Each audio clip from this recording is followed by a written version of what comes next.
Today I'll be talking about equilibrium constant problems.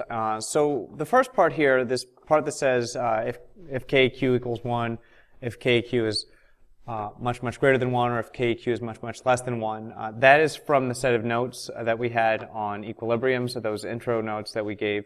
So if you want to figure out what goes in there, but basically if KEQ is 1, that means it's neither product favored nor reactant favored. If KEQ is larger than 1, that means that it is product favored. If KEQ is less than 1, that means it's reactant favored. Alrighty. So going through this example, the KEQ is always the products over the reactants, and then you take the substances to the power of whatever their coefficient is in the balanced chemical equation. So the first thing we have to do in every problem is balance it. I'm going to do the balancing pretty fast here, so on any problem, if you want to take a second to try and balance it yourself, pause the video, balance it, and then come back. So on this one, to get it balanced, I just put a 2 here and a 2 here. The reason I did that is because there was an odd number of O's on the right-hand side of the equation, and so putting the 2 there on the right-hand side made it so that there was an even number of O's, and then putting a 2 on the left, that's how that worked out. Alright, so now I write this equation, again, products over reactants, so it's concentration of O2 over the concentration of H2O squared, all over the concentration of H2O2 squared, just putting them to the power again of the coefficients that they have in that balanced equation. So I get that this equals 1.3 times 2.1 squared over 5.0 squared. Put that in your calculator and you should get that is equal to 0.23. If this is 0.23, that means that the reaction favors the reactants.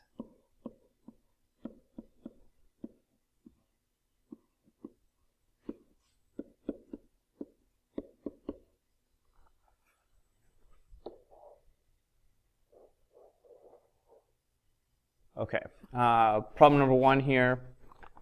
If you look through, this one's already balanced, so we're good there. Products over reactants, so we have concentration of K plus. It's to the first power because there's only one of them. Concentration of Br minus, also to the first power, over concentration of KBr.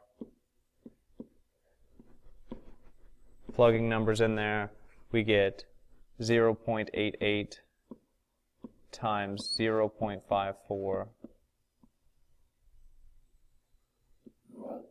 all of that over KBr 0.12. You calculate that, you get 3.96. 3.96 is more than 1, so if it's more than 1, that means it's product favored. So this is 3.96. Oops. 3.96. Which means that it favors the products.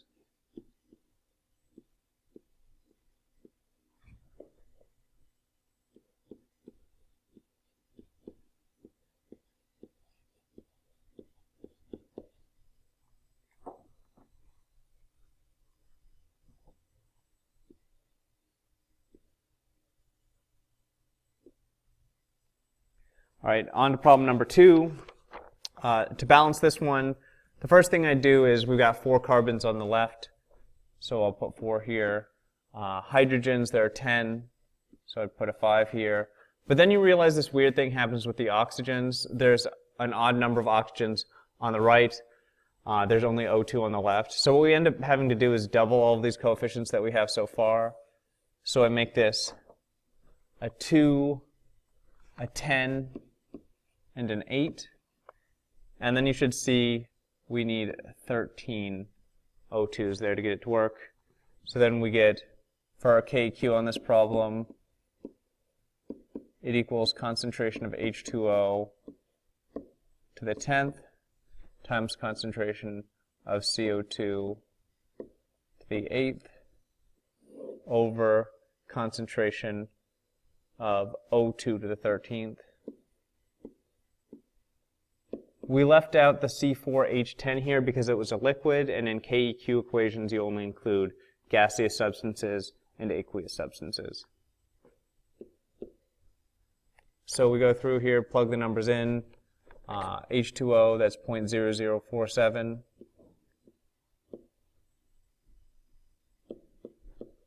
To the 10th. Then we have also 5.9 times 10 to the negative 5th.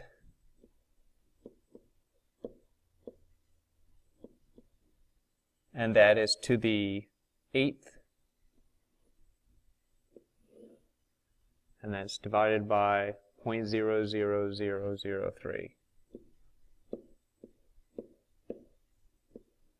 to the 13th. Plug that in there, you should get 48.4. 48.4 is greater than 1. So that means the reaction favors the products.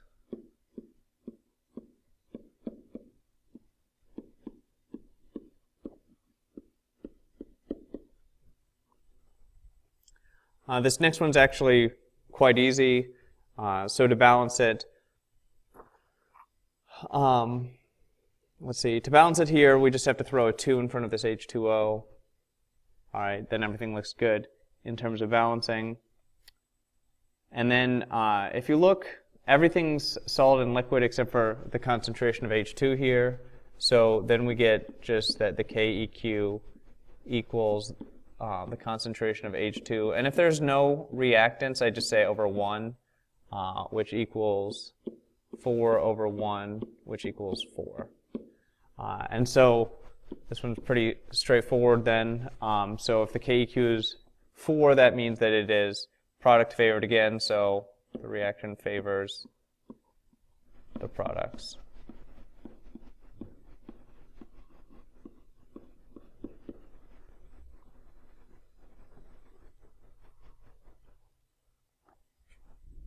Problem number 4 here, balancing it, not too bad. Just put a 2 there. I get the concentration of Mg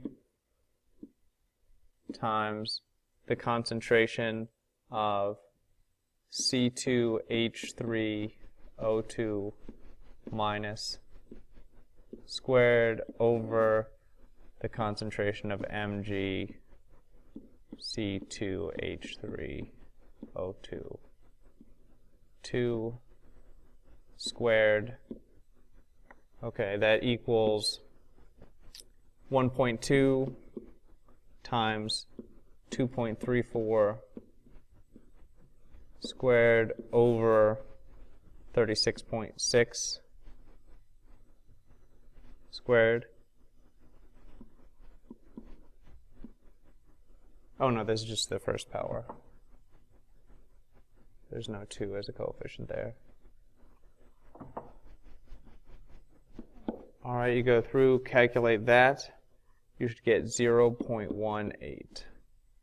Alright, if it is 0.18,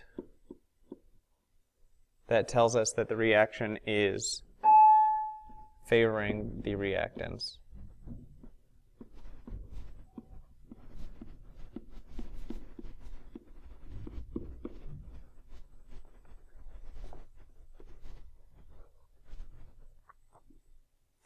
On this last problem, we just have to balance it here quick, not too hard, put a 2 there, everything's good. Then we write out the KEQ equation on this one. KEQ equals, we're going to leave the XeF4 out because it's a solid, so we just put a 1 there to hold its place. And then we've got concentration of Xe times the concentration of F2 squared. Alright, and if you do that, that's 1 over 0.0059 times 13.5 squared.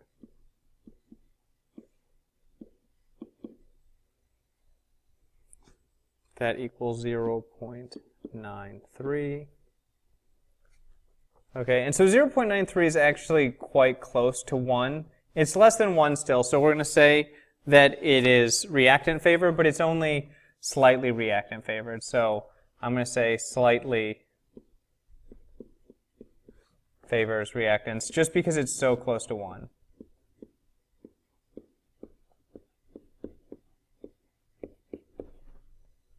All right, so that is that for that worksheet. If you have any questions, please come in and ask. Otherwise, this sort of stuff is going to be very common on the quiz, so just make sure you know how to do it before the quiz.